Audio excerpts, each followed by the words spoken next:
안녕하세요. 벌써 2023년도 중턱으로 넘어섰습니다. 낮의 길이가 가장 길다는 하지가 21일이니 그 이후로는 1년의 하곡선이 그려질 것입니다. 계획했던 일이 있으면 이쯤에서 점검해 볼 일입니다. 하태무의 책 읽어주는 여자도 벌써 15번째로 접어들었어요. 금요일 오후 8시부터 30분간은 저와 함께 여러 나라들을 여행하는 시간이랍니다. 남해 FM 91.9MHz 앱과 유튜브, 네이버, 블로그, 소리울의 꿈에서도 들을 수 있답니다. 오늘도 이란의 이야기 페르세폴리스로 갑니다. 즐겨 주십시오.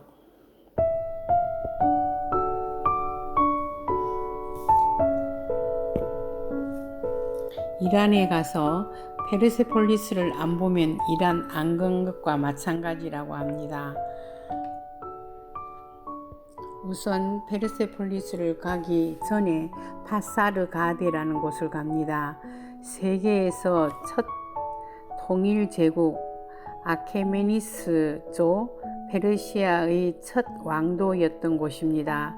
페르시아인의 본영이란 뜻을 가진 이곳은 BC 530년에 키로스 왕이 메디아군을 격파시킨 후 왕궁을 세웠습니다. 페르시아의 왕의 길은 이곳을 중심에 두고 북으로 하마단, 페르세폴리스, 수사로 이어집니다. 거기에서 서쪽으로는 이라크, 시리아, 아나톨리아를 이어가는 길인데 총 2698km에 달하는 왕의 길을 건설했습니다. 중간중간에 가장 빠른 말을 바꿔 탈 수 있는 역참이 111장소나 있었는데 아무리 먼 지역이라도 긴급한 서류가 일주일 만에 도달할 수 있었다고 합니다. 제국의 안에서 일어나는 반란에 즉각적으로 대처할 수 있는 이런 제도는 페르시아를 사상 최고의 제국으로 만듭니다. 우리도 이 길의 일부를 걸어가게 됩니다. 이 도시로 걸어가는 정문에 왔습니다. 키로스의 모습을 새긴 3m 짜리 석주가 남아 있습니다. 이 기둥은 땅에 넘어져 있었기 때문에 마모가 되지 않아 비교적 원형을 알아보기가 쉽습니다. 바빌로니아의 신발, 엘람 왕국의 옷, 독수리 날개의 문양은 옛 시리아의 것으로 태양신을 상징하고 왕가는 상 이집트의 것을 쓰고 있습니다. 이러한 모습은 아케메네스의 힘이 얼마나 막강했었나를 말해줍니다. 그들을 다 복속시켰던 까닭입니다. 이곳을 수도로 정했을 때는 메도스 강이 유유히 흐르고 푸른 숲이 울창했었다고 합니다.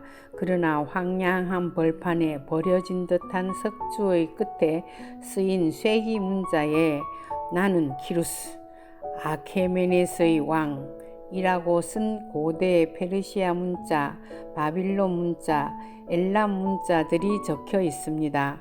정말로 허무했습니다. 아무리 고고학적 답사를 한다고는 하지만 이런 허무한 돌덩이를 보고 무언가를 느끼기엔 너무나 한심했습니다.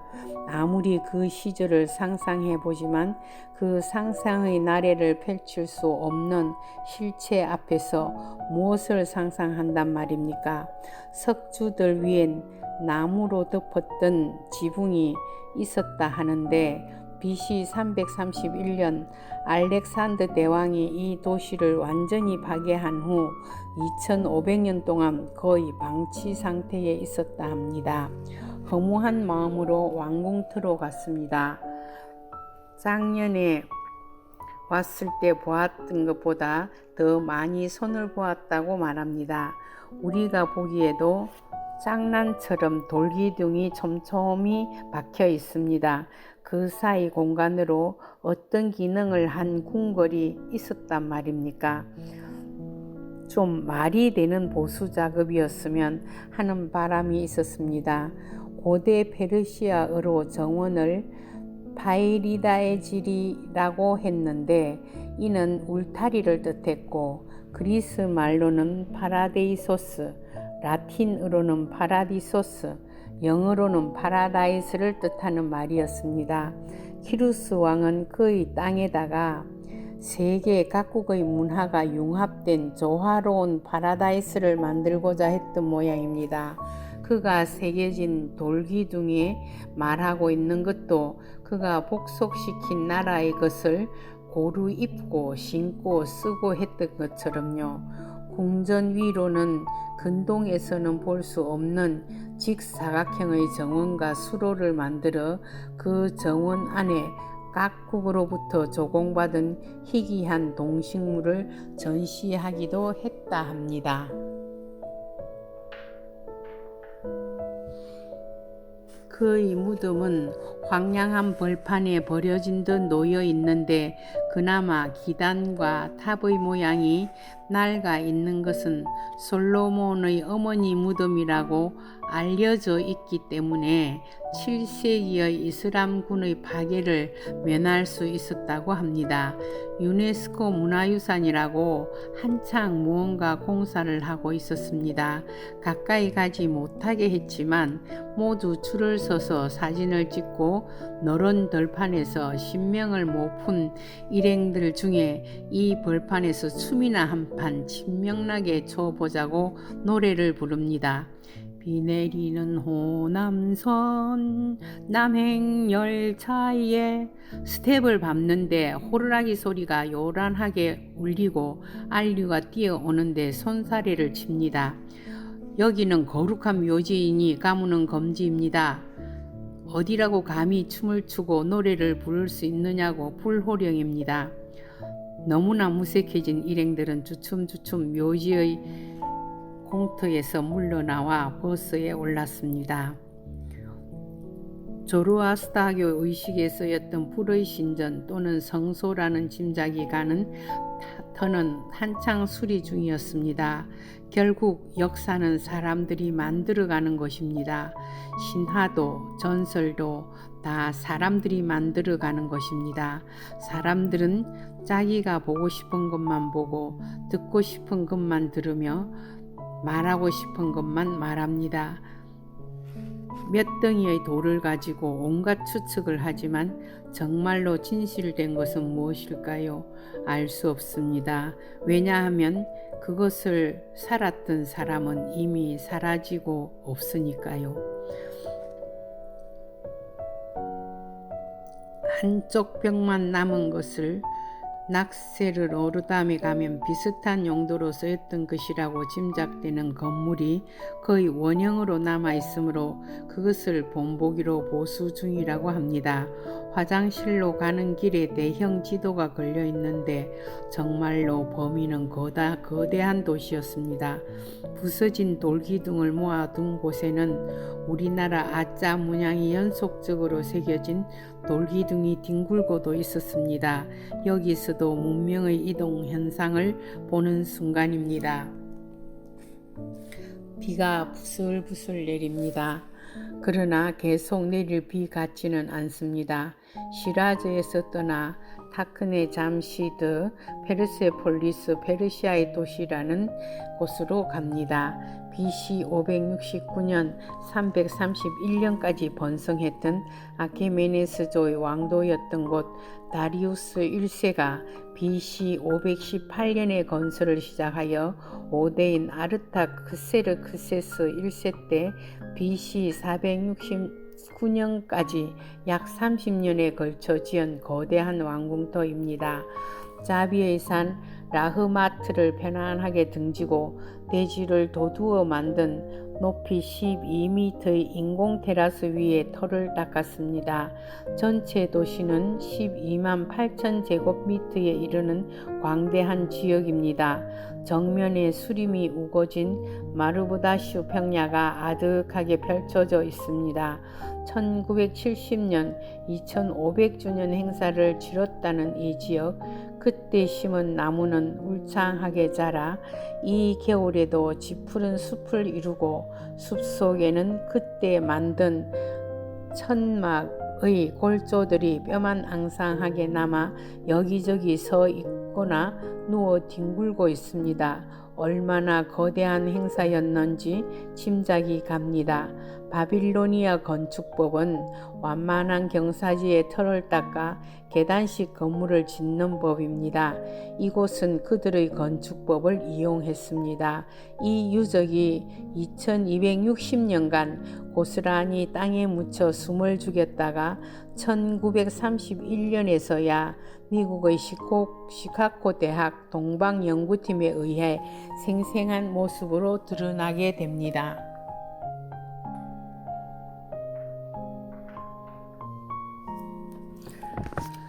흙더미에 묻혀 있었기 때문에 알렉산더의 파괴 이후의 모습이 그런대로 원형이 그대로 남아 아직도 그 시절의 이야기를 복원해낼 수 있는 것입니다.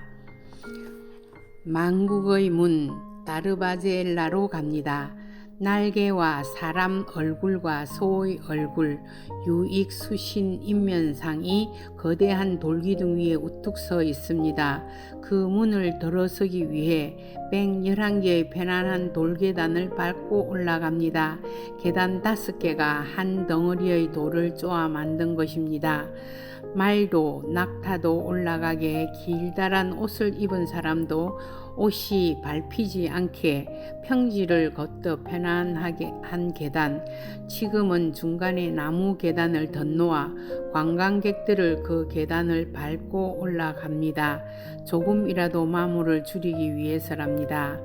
유익 인면 수신상은 남방에서 발원한 아시리아 미술의 원류입니다. 날개가 있고 좀 더 사실적인 것이 특징입니다. 메소포타미아의 조각품 스핑크스도 여기에 속합니다. 북방에서 발현한 조각품에는 날개가 없고 좀 더 비현실적이며 추상적입니다.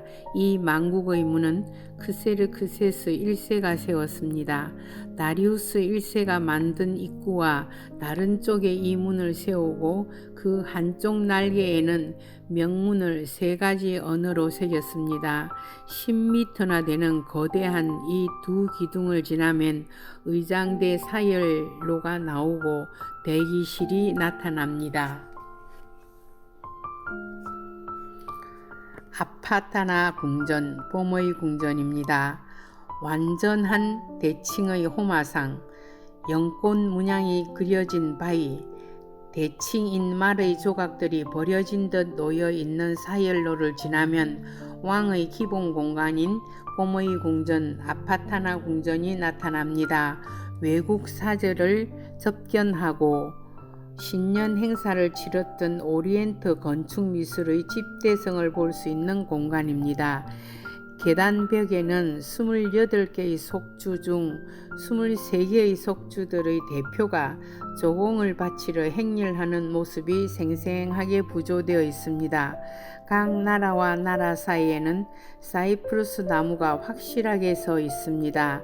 사신들의 옷, 조공 물품만 보아도 어느 나라 것인지 확연하게 알아볼 수 있습니다. 가령 쌍봉낙타는 중앙아시아의 천산산맥 근처에서만 있으니 파르티아의 것입니다. 사하라 사막의 낙타는 봉우리가 하나만 있습니다. 옐림에서는 어린 사자를, 레바논에서는 금가락지를, 바빌로니아에서는 소를, 인도에서는 향수를, 곱슬머리는 아프리카에서 온 사신입니다. 조공 행렬도 반대편에는 친위대 병사의 모습들이 새겨져 있습니다. 왕은 10,000명에 이르는 친위대를 거느리고 늘 왕좌에 앉아 병사들이 지는 가마에 타고 이동을 했습니다. 또는 일산이라는 양산을 병사에게 바치고 다녔던 모습도 구조로 남아 있습니다.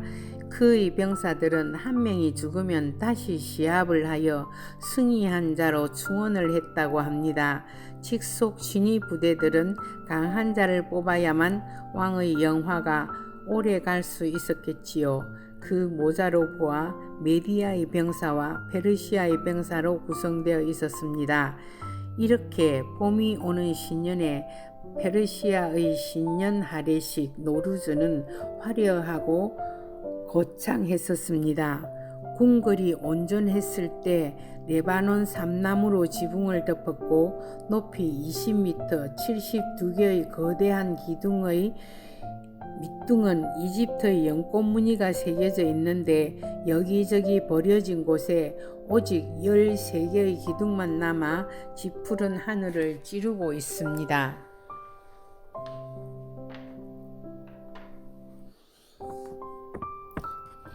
이곳의 모습이 그런대로 황량하지 않음은 무슨 이유인지 생각해 보았습니다. 궁정은 경사가 완만한 언덕 위에 계단식으로 지은 것은 바빌로니아식이고 궁선 정문 양옆에 설치한 라마상은 아시리아식입니다. 국내의 넓은 공간에 설치한 열주들은 이집트에서 도입한 방식입니다.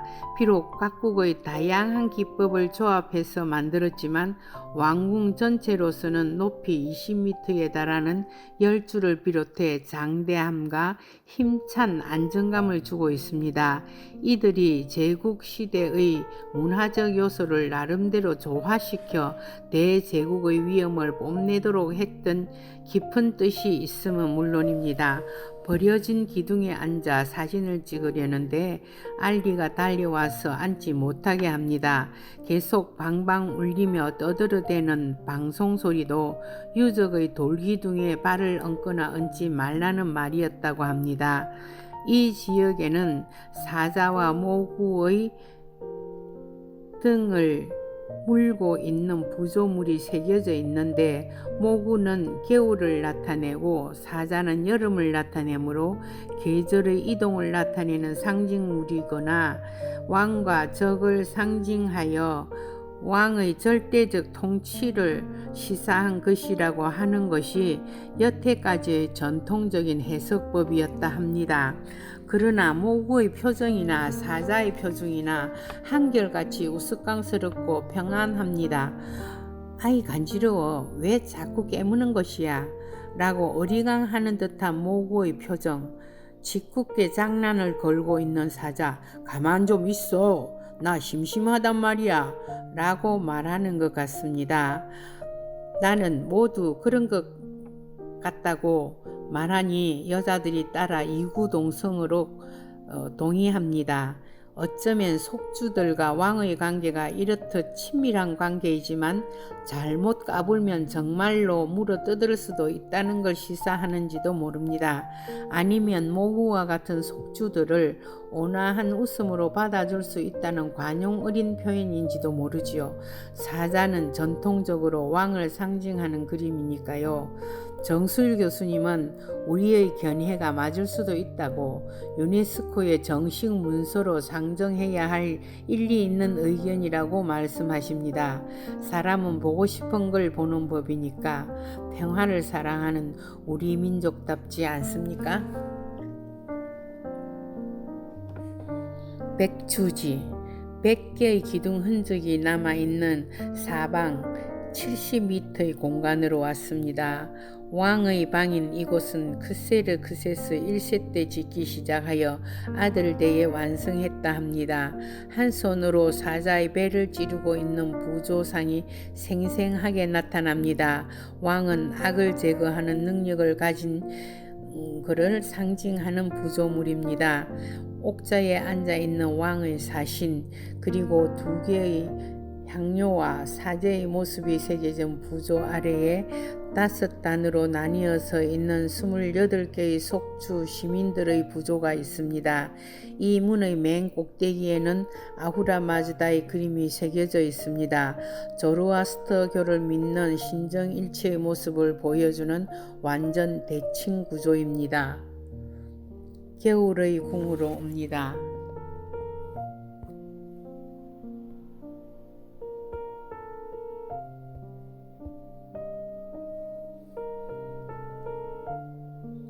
흑요석을 깔아 반짝거리게 하면 거울처럼 비추는 기능을 한다고 합니다. 이 방은 흑요석으로 꾸며놓아 거울의 방으로 불린다 합니다. 다리우스의 별궁으로 합방을 위한 방이었다는데 복원을 위해 막아둔 지 오래라고 강 차장이 말하는데 아직도 들어가 볼 수는 없었습니다. 이곳은 기단을 좀 더 올려서 만들어 둔 것이 특징입니다. 중앙궁전의 비밀 접견실, 동남북 세 방향의 문이 나 있는 트리필론 3개의 문이라는 궁전입니다. 중앙에 얼핏 보면 그냥 지나칠 나무판이 있습니다. 신년에 정중앙에 해가 비치면 정오라고 합니다. 비밀 접견실과 일반 접견실의 양부는 바빌로니아 수메르 시대부터 행하여졌다고 합니다. 알렉산더는 이곳의 보물창고에서 당나귀 1만 마리와 낙타 5천 마리를 끌고 와서 향단으로 보물들을 실어갔다고 합니다. 약탈자는 그리하여 영웅으로 불림을 받습니다. 부속 건물들, 그 밖에 크세르크세스의 왕궁 하다시, 지니데의 거주 공간, 여자들의 기거 공간인 하렘이 있었고 미완성 거대한 게이트는 조각을 하다 말고 버려진 채 있었습니다. 그 미완성 게이트를 보고 이곳의 문들이 어떻게 조각되어 있는지를 보여주는 귀한 자료가 된답니다. 돌의 높이만큼 흙을 쌓아 올렸습니다. 석공은 그 흙더미 위에 앉아서 조각을 해 내려갔다고 합니다. 조각이 완성되는 대로 흙더미는 아래로 내려가기 시작합니다. 흙더미가 완전히 다 치워지면 조각도 완성이 되는 것입니다. 모든 유적지에 여자의 흔적이라고는 단 한 군데도 없습니다. 일산을 씌우고 가는 사람도 남자 시종이요, 병사는 물론 가마를 메는 사람도 남자이니 하렘이라는 여자들의 기거 공간이 있었다는 것 외에는 여자의 옷자락 하나도 그림자도 조각품 같은 곳에는 없었습니다. 차드르 속에 숨어진 여인들의 비밀을 알 것 같기도 합니다. 아무 존재도 아니었을 그 고대로부터 이어온 여자에 대한 정서가 지금 남녀 평등을 부르짖는다 한들 얼마나 변할 수 있겠습니까? 인도의 카스트 제도보다 더 지독한 거나 아닐런지요. 세라자드란 이스파한의 고급 식당에서 남녀가 따로 밥을 먹던 생각이 나서 공연히 씁쓸합니다. 박물관과 영묘터로 갑니다. 박물관은 페르세폴리스에서 발굴된 유물을 전시한 공간입니다.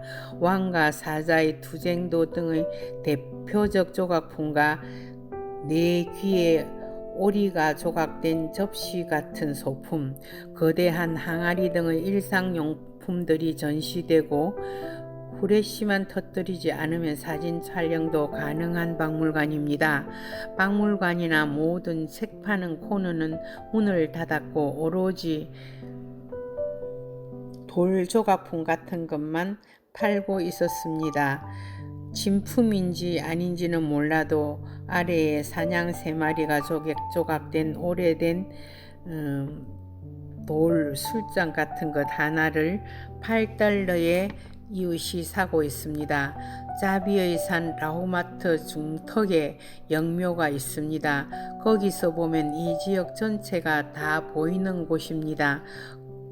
올라갈 사람만 올라갔다 오기로 하고 버스에서 12시에 만나기로 했는데 이곳까지 와서 야타막한 산 중턱을 누가 오르지 않을 것입니까?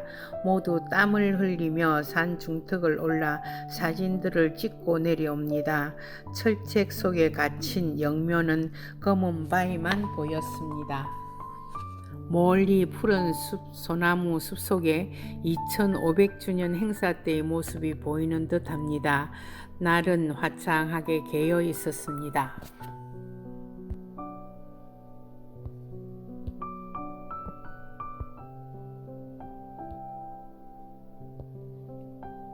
들려드리는 노래는 남몰래 흐르는 눈물 스페인어로 들려드리겠습니다.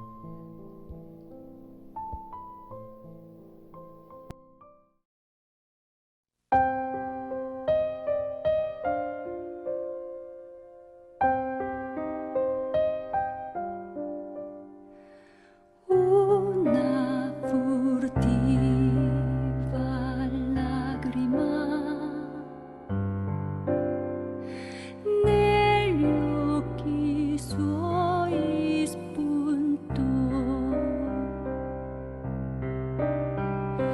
quelle festose giovani invidiar sembrò, che più cercava